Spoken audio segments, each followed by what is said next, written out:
এখন সম্প্রচারিত হবে রেডিও তেহরান থেকে আজকের সর্বশেষ বিশ্ব সংবাদ।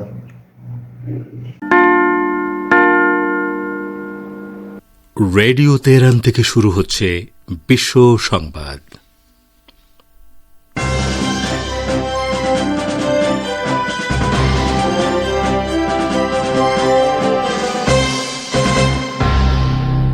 শুরুতেই সংবাদ শিরোনাম।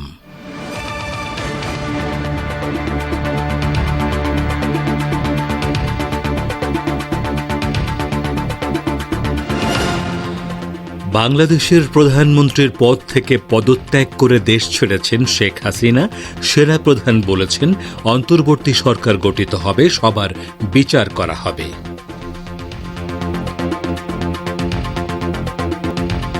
বাংলাদেশে লুটপাট না করতে আহ্বান জানিয়েছেন বৈষম্য বিরোধী ছাত্র আন্দোলনের সমন্বয়ক নাহিদ ইসলাম।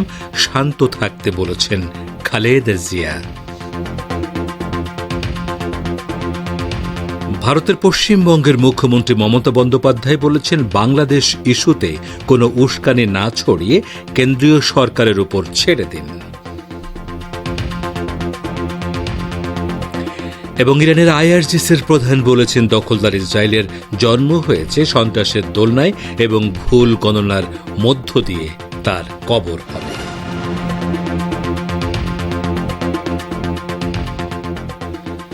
আসসালামু আলাইকুম। এতক্ষণ গুরুত্বপূর্ণ সংবাদ শিরোনাম শুনলেন। এবারে বিস্তারিত বিশ্ব সংবাদে আপনাদের স্বাগত জানাচ্ছি আমি গাজী আব্দুর রশিদ। বাংলাদেশ সেনাবাহিনীর প্রধান জেনারেল ওয়াকারুজ্জামান বলেছেন, রাজনৈতিক ক্রান্তিকাল চলছে, একটি অন্তর্বর্তী সরকার গঠন করা হবে, সব হত্যার বিচার করা হবে, সেনাবাহিনীর ওপর আস্থা রাখেন। আজ বিকাল ৩:৫০ জাতির উদ্দেশ্যে দেয়া এক ভাষণে তিনি এসব কথা বলেন। জনগণের উদ্দেশ্যে দেয়া ভাষণে সেনাপ্রধান বলেন, আপনারা আমার উপর আস্থা রাখেন, একসাথে কাজ করি, দয়া করে সাহায্য করেন, মারামারি সংঘাত করে আর কিছু পাব না, সংঘাত থেকে বিরত হন, সবাই মিলে সুন্দর দেশ করেছি। কোন রাজনৈতিক দলের সঙ্গে বৈঠক করেছেন? সাংবাদিকদের এ প্রশ্নের জবাবে সেনাপ্রধান বলেন, বিএনপি, জাতীয় পার্টি ও জামাতে ইসলামের সঙ্গে বৈঠক হয়েছে। শিক্ষক আসিফ নজরুল ও জোনায়েদ সাকিও বৈঠকে ছিলেন। সেনাবাহিনীর প্রধান জেনারেল ওয়াকারুজ্জামান বলেন, আমরা এখন বঙ্গভবনে যাব, সেখানে অন্তর্বর্তী সরকার গঠনের ব্যাপারে বিস্তারিত আলোচনা হবে। তিনি ছাত্রদের শান্ত হওয়ার পরামর্শ দেন। এর আগে তীব্র গণ আন্দোলনের মুখে পদত্যাগ করে দেশ ছাড়েন বাংলাদেশের প্রধানমন্ত্রী শেখ হাসিনা ও তার ছোট বোন শেখ রেহানা। বেলা 2:30টায় বঙ্গভবন থেকে একটি সামরিক হেলিকপ্টারে শেখ হাসিনা উড্ডয়ন করেন। রাষ্ট্রপতি মোহাম্মদ শাহাবুদ্দিনের কাছে পদত্যাগপত্র জমা দিয়ে হেলিকপ্টারে করে ভারতে গেছেন। সাবেক প্রধানমন্ত্রী শেখ হাসিনা ও তার বোন শেখ রেহানা দেশ ছাড়ার পর গণভবনে ঢুকে পড়ে অসংখ্য মানুষ। মিছিল নিয়ে গণভবনের ভেতরে তারা ঢুকে পড়েন। আজ সোমবার বেলা 2:30টার পর তারা গণভবনের ভেতরে ঢোকেন। গণভবনের মাঠে তাদের হাত উঁচু করে উল্লাস করতে দেখা গেছে। তারা স্লোগান দিয়েছেন। সেখানে বেলা 3:30টার দিকে তাদের অনেককে গণভবনে ব্যবহৃত জিনিসপত্র নিয়ে বেরিয়ে আসতে দেখা যায়। কোটা সংস্কার আন্দোলন 1 মাসের ঘটনা প্রবাহে গত শনিবার সরকার প্রধান শেখ হাসিনার পদত্যাগের এক দফা দাবিতে রূপ নেয়। এরপর গতকাল রোববার আন্দোলনকারীরা সর্বাত্মক অসহযোগ কর্মসূচি পালন করেন। এদিন সারা দেশে নানামুখী সংঘর্ষে 14 পুলিশ সদস্য সহ শতাধিক মানুষ মারা গেছেন। এদিকে ভারতের রাজধানী দিল্লির কাছে গাজিয়াবাদের হিন্ডন বিমান ঘাঁটিতে পৌঁছেছে শেখ হাসিনাকে বহনকারী হেলিকপ্টারটি। আজ সোমবার একটি সূত্রের বরাত দিয়ে আনন্দবাজার পত্রিকায় লিখেছে, হাসিনা ভারতে রাজনৈতিক আশ্রয় চাননি, তাই তার পরবর্তী গন্তব্য কোথায় তা এখনও জানা যায়নি। নানা রকম জল্পনা চলছে। এ খবরে আরও বলা হয়েছে, ভারতে কিছু সময়ের জন্য থেকে ব্রিটেনের রাজধানী লন্ডনের উদ্দেশ্যে রওনা দেবেন বাংলাদেশের পদত্যাগী সাবেক প্রধানমন্ত্রী। গণবিক্ষোভের মুখে পদত্যাগ করে পালিয়ে যেতে বাধ্য হয়েছেন শেখ হাসিনা ও তার বোন শেখ রেহানা। এদিকে প্রধানমন্ত্রীর পদ থেকে সদ্য পদত্যাগ করা শেখ হাসিনার ছেলে সজীব ওয়াজেদ জয় বলেছেন, তার মা আর রাজনীতিতে ফিরবেন না। তিনি এতটাই হতাশ যে তাঁর কঠোর পরিশ্রমের পরও কিছু লোক তার বিরুদ্ধে দাঁড়িয়ে গেছেন। প্রধানমন্ত্রী থাকার সময় শেখ হাসিনার তথ্য ও যোগাযোগ প্রযুক্তি বিষয়ক উপদেষ্টা ছিলেন সজীব ওয়াজেদ জয়। ব্রিটিশ গণমাধ্যমকে তিনি বলেছেন তার মা গতকাল থেকে পদত্যাগ করার কথা ভাবছিলেন। এদিকে চলমান সার্বিক পরিস্থিতিতে দেশের সর্বস্তরের জনগণকে শান্ত থাকার আহ্বান জানিয়েছেন বিএনপি চেয়ারপারসন বেগম খালেদা জিয়া। দলটির ভারপ্রাপ্ত চেয়ারম্যান তারেক রহমানও দেশের সর্বস্তরের জনগণকে শান্ত থাকার আহ্বান জানিয়েছেন। বিএনপি চেয়ারপারসনের প্রেস উইংয়ের কর্মকর্তা শামসুদ্দিন দিদার এক প্রেস বিজ্ঞপ্তিতে একথা জানান। এদিকে বাংলাদেশ পরিস্থিতি নিয়ে কথা বলেছেন পশ্চিমবঙ্গের মুখ্যমন্ত্রী মমতা বন্দ্যোপাধ্যায়। আজ বিধানসভায় থাকাকালীন বাংলাদেশের প্রধানমন্ত্রীর পদত্যাগ ও ভারতে যাওয়ার খবর পাওয়ার পর বিধানসভায় মুখ্য সচিব বিপি গোপালিক ও রাজ্য পুলিশের ডিজি রাজীব কুমারের সঙ্গে আলোচনা করেছেন। মমতা বন্দ্যোপাধ্যায় কোনো উস্কানি না ছড়িয়ে সবাইকে শান্ত থাকার আহ্বান জানান। তিনি বলেন, বিষয়টি কেন্দ্রীয় সরকারের উপর ছেড়ে দিন। আপনারা নিজেরা এমন কোনো মন্তব্য করবেন না যাতে কোনো হিংসা বা প্রতিরোধ শুরু হতে পারে।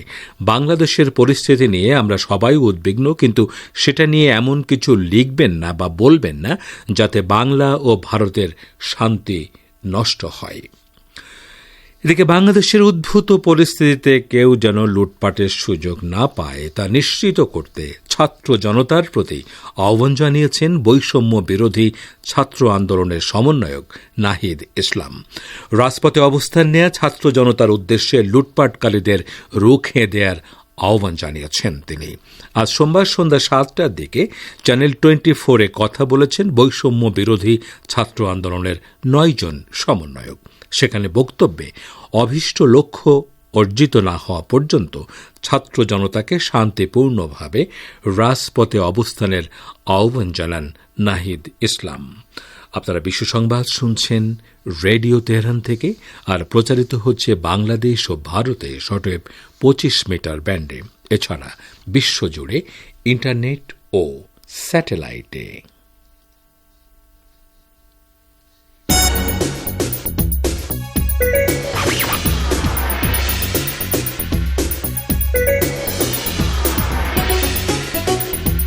রেডিও তেহরান, খবরের সঙ্গে 24 ঘন্টা। ভিজিট করুন আমাদের ওয়েবসাইট parstoday.ir/dn।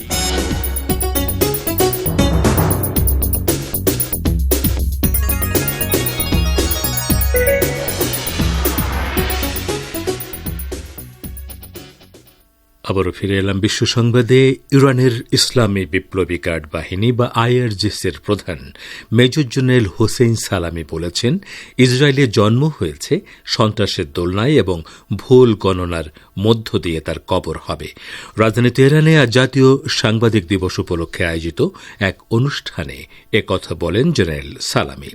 1948 সালে লাখ লাখ ফিলিস্তিনিকে হত্যা ও তাদের ঘরবাড়ি থেকে উচ্ছেদের পর ভয়াবহ সন্ত্রাসের মধ্য দিয়ে ফিলিস্তিনি ভূখণ্ডে ইহুদিবাদী ইসরায়েল রাষ্ট্রের অবৈধ জন্ম। জেনারেল সালামি মূলত তার বক্তব্যে এ কথার প্রতি ইঙ্গিত দিয়েছেন। অবৈধভাবে ইসরায়েল রাষ্ট্রের জন্মের পর থেকেই তারা আঞ্চলিক বিভিন্ন দেশের সাথে নিয়মিত যুদ্ধ কিংবা সন্ত্রাসী কর্মকাণ্ড পরিচালনা করে আসছে এবং দিন দিন ফিলিস্তিনি ভূখণ্ডকে নিজেদের দখলদারিত্বের আওতায় নিয়েছে। জেনারেল সালামি ইসরায়েলি শাসকদের মারাত্মক ক্রিয়াকলাপকে আগুনের নির্মিত ঘূর্ণির সাথে তুলনা করেন, যা ইহুদিবাদী ইসরায়েল সরকারকে ঘিরে রেখেছে। ইসরায়েলের অপরাধমূলক কর্মকাণ্ডের কথা বলতে গিয়ে তিনি ইরানের পরমাণু বিজ্ঞানীদের এবং সম্প্রতি তেহরানে হামাস নেতা ইসমাইল হানিয়ার ঘৃণ্য হত্যাকাণ্ডের কথা উল্লেখ করেন। লেবাননের হিজবুল্লাহ ইসরায়েলের ইরাত সামরিক ঘাঁটির 91তম ডিভিশনের সদর দপ্তরে বেশ কয়েকটি ড্রোন দিয়ে হামলা চালিয়েছে। ইরানের বার্তা সংস্থা ইরনা জানিয়েছে, লেবাননের হিজবুল্লাহ এক বিবৃতিতে বলেছে, গাজা উপত্যকার অবিচল ও অকুতভয় ফিলিস্তিনি জনতার প্রতি ইসলামী প্রতিরোধ আন্দোলনের যোদ্ধাদের সমর্থন অব্যাহত থাকবে এবং দক্ষিণ লেবাননের বিভিন্ন স্থানে ইসরায়েলি হামলার জবাবে তাদের ৯১তম ডিভিশনের নতুন প্রতিষ্ঠিত সদর দপ্তর লক্ষ্য করে এই ড্রোন হামলা চালানো হয়েছে। হিজবুল্লাহর বিবৃতিতে বলা হয়েছে, সরাসরি দখলদার ইসরায়েলের সামরিক কর্মকর্তা ও সেনাদের অবস্থানগুলোকে লক্ষ্য করে হামলা চালানো হয়, যাদের মধ্যে অনেকে নিহত অথবা আহত হয়েছে। যদিও ইসরায়েলি গণমাধ্যম থেকে দাবি করা হয়েছে, হিজবুল্লাহর ছোঁড়া ড্রোন ইলাদ শহর এলাকায় ভূপাতিত হয়েছে, কিন্তু লেবাননের আল আহাদ নিউজ চ্যানেল জানিয়েছে, হিজবুল্লাহর ড্রোন হামলার ফলে ওই এলাকায় আগুন ধরে যায় এবং ২ ইসরায়েলি সেনা আহত হয়।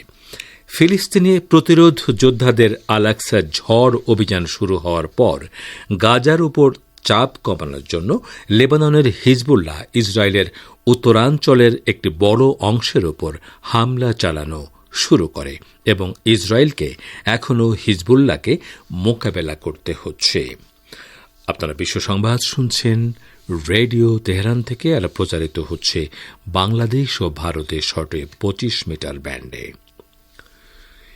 নির্যাতিত ফিলিস্তিনি জনগণের সমর্থনে নতুন অভিযানের কথা ঘোষণা করেছে ইয়েমেনের হুতি আনসারুল্লাহ আন্দোলন সমর্থিত সশস্ত্র বাহিনী। এটি বলেছে, তারা ইয়েমেনের আকাশসীমায় একটি মার্কিন গোয়েন্দা ড্রোন ভূপাতিত করেছে। ইয়েমেনের সামরিক বাহিনীর মুখপাত্র ইয়াহিয়া সারি এ ঘোষণা দিয়ে বলেছেন, তার দেশের উত্তরাঞ্চলীয় সাদা প্রদেশের আকাশে গোয়েন্দা মিশন পরিচালনার সময় একটি অত্যাধুনিক মার্কিন AQ-9 ড্রোন গুলি করে ভূপাতিত করা হয়েছে। তিনি বলেন, এ নিয়ে গত নভেম্বর থেকে এ পর্যন্ত ইয়েমেনের সেনাবাহিনী একই ধরনের 7টি মার্কিন ড্রোন ভূপাতিত করল। মার্কিন বাহিনী এর আগে দাবি করত, তাদের MQ-9 ড্রোন কোনো রাডার ব্যবস্থায় ধরা পড়ে না এবং তা ভূপাতিত করা সম্ভব নয়। গত বছরের অক্টোবরে ইহুদিবাদী ইসরায়েল গাজা উপত্যকায় ভয়াবহ গণহত্যা শুরু করার পর নভেম্বর মাস থেকে গাজার সমর্থনে লোহিত সাগরে ইসরায়েলগামী জাহাজে হামলা শুরু করে ইয়েমেনের সেনাবাহিনী। ইয়াহিয়া সারি রোববার এডেন সাগরে একটি বাণিজ্যিক জাহাজে হামলা চালানোর কথাও ঘোষণা করেছেন। তিনি বলেন, এডেন সাগরে গ্রোটন নামক জাহাজ ব্যালিস্টিক ক্ষেপণাস্ত্র দিয়ে হামলা চালানো হয় এবং এটি জাহাজটিতে সরাসরি আঘাত হানে। জাহাজটি ইসরায়েলি বন্দরের দিকে যাচ্ছিল বলে এটিতে হামলা চালানো হয়। ইয়েমেনের সেনাবাহিনী এর আগে ঘোষণা দিয়েছে, যতদিন গাজা উপত্যকায় ইসরায়েলি পাশবিকতা অব্যাহত থাকবে ততদিন গাজাবাসীর সমর্থনে তাদের অভিযানও চলতে থাকবে। ইরানের প্রেসিডেন্ট মাসুদ পেজেশকিয়ান বলেছেন, তেহরানে হামাস ইসমাইল হানিয়া কে হত্যা করা ছিল ইহুদিবাদী ইসরায়েলের জন্য একটি জঘন্য ভুল, যার কঠোর জবাব দেয়া হবে। তিনি গতকাল তেহরান সফররত জর্দানের পররাষ্ট্রমন্ত্রী আয়মান সাফাদির সঙ্গে এক বৈঠকে মন্তব্য করেন।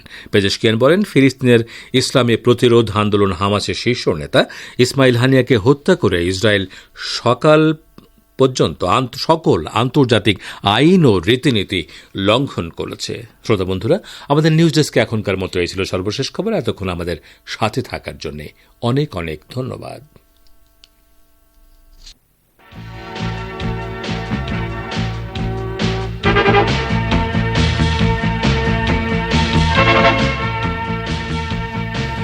বিশ্ব সংবাদ শুনলেন রেডিও তেহরান থেকে। শ্রোতা বন্ধুরা, এবারে আমন্ত্রণ জানাচ্ছি সংবাদ ভাষ্যের অনুষ্ঠান দৃষ্টিপাতে।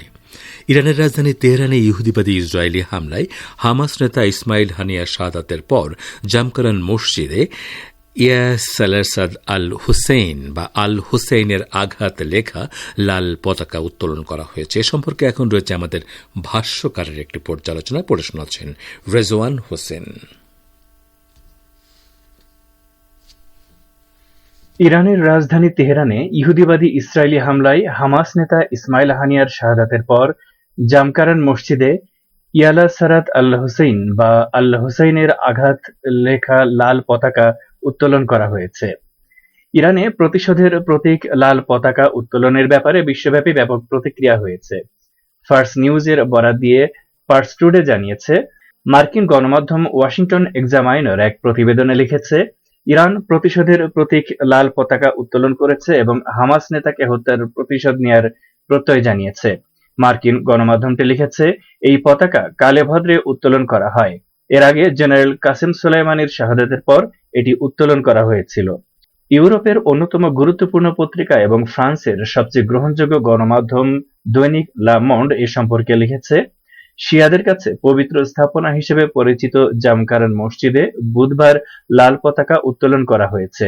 এর মাধ্যমে তেহরানে হামাস নেতা ইসমাইল হানিয়া হত্যার বড় ধরনের প্রতিশোধ গ্রহণের ইঙ্গিত দেওয়া হয়েছে, যে হত্যাকাণ্ডের জন্য ইসরায়েলকে দায়ী করা হচ্ছে। 2020 সালে ইরানি জেনারেল কাসেম সোলাইমানির শাহাদাতের পরও একবার এই পতাকা উড্ডয়ন করা হয়েছিল। লন্ডন থেকে প্রকাশিত গণমাধ্যম নিউ আরব এই ঘটনার ব্যাপারে এক নিবন্ধে লিখেছে, ইসমাইল হানিয়ার হত্যাকাণ্ডের পর ইরান লাল পতাকা উড্ডয়ন করেছে কারণ আয়াতুল্লাহ খামেনি ইসরায়েলে হামলা চালানোর নির্দেশ জারি করেছে। মিশরীয় দৈনিক ইজিপ্ট ইন্ডিপেন্ডেন্ট এ সম্পর্কে লিখেছে, হানিয়া হত্যাকাণ্ডের পর ইরানে লাল পতাকা উড্ডয়ন কি বার্তা বহন করে? এরপর দৈনিকটি নিজেই এ প্রশ্নের উত্তর দিয়ে লিখেছে, ইরান সম্ভাব্য কঠিন লড়াইয়ের ব্যাপারে হুঁশিয়ারি স্বরূপ এই পতাকা উড্ডয়ন করেছে। শিয়া মাযহাবে লাল রং অন্যায়ভাবে ঝরানো রক্তের প্রতীক এবং এর মাধ্যমে শহীদের রক্তের বদলা নেয়ার আহ্বান জানানো হয়।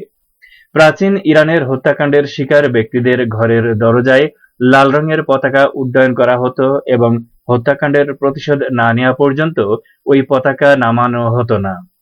ভারতীয় দৈনিক কাশ্মীর অবজারভারও এ ব্যাপারে বিশ্লেষণ প্রকাশ করেছে। এটি এক নিবন্ধে বলেছে, ইরান প্রতিশোধের প্রতীক লাল পতাকা উড্ডয়ন করেছে। ইরানের সর্বোচ্চ নেতা ইসমাইল হানিয়ার রক্তের বদলা নিতে ইসরায়েলকে কঠোর শাস্তি দেওয়ার হুমকি দেওয়ার পর কোমের একটি বড় মসজিদে এই পতাকা উত্তোলন করা হয়েছে। এর আগে ইসরায়েলে ইরানের নজিরবিহীন ক্ষেপণাস্ত্র ও ড্রোন হামলার সময় সর্বশেষবার এই পতাকা উড্ডীন হয়েছিল। এমন সময় বিষয়টি আন্তর্জাতিক গণমাধ্যমে সাড়া ফেলে দিয়েছে যখন দুজন শীর্ষস্থানীয় প্রতিরোধ ব্যক্তিত্বের শাহাদাতের প্রতিশোধমূলক হামলার আশঙ্কায় ইসরায়েলে সর্বোচ্চ সতর্কতা জারি করা হয়েছে। ইহুদিবাদী গণমাধ্যমগুলো শুক্রবার রাতে জানিয়েছে, ইরানি হামলার আশঙ্কায় ইসরায়েলি হাসপাতালগুলোকে প্রস্তুত রাখা হয়েছে। এদিকে ইসরায়েলি গণমাধ্যমগুলো ইরানের সম্ভাব্য হামলা সম্পর্কে লিখেছে, এবার ইরান বিশাল ক্ষেপণাস্ত্র হামলা চালাবে। ইরান ও প্রতিরোধ ফ্রন্টের প্রতিশোধমূলক হামলার আশঙ্কায় ইহুদিবাদী যুদ্ধমন্ত্রী ইয়োভ গ্যালান্ট ইসরায়েলকে রক্ষা করতে আন্তর্জাতিক জোট গঠন করার আহ্বান জানিয়েছেন। হামাস নেতা ইসমাইল হানিয়া গত বুধবার ভোর রাতে ইরানের রাজধানী তেহরানে এক সন্ত্রাসী হামলায় শাহাদাত বরণ করেন। এতক্ষণ যারা আমাদের সংবাদটি শুনলেন সবাইকে অসংখ্য ধন্যবাদ। আমাদের নিয়মিত ভিউয়ার যারা আছেন তাদের 82% ভিউয়ার্স এখনও আমাদের চ্যানেলটি সাবস্ক্রাইব করেননি। সো যারা আমাদের চ্যানেলটি এখনও সাবস্ক্রাইব করেননি দয়া করে সাবস্ক্রাইব করে দিন এবং নিয়মিত আমাদের পাশে থাকবেন আশা করি। ধন্যবাদ সবাইকে।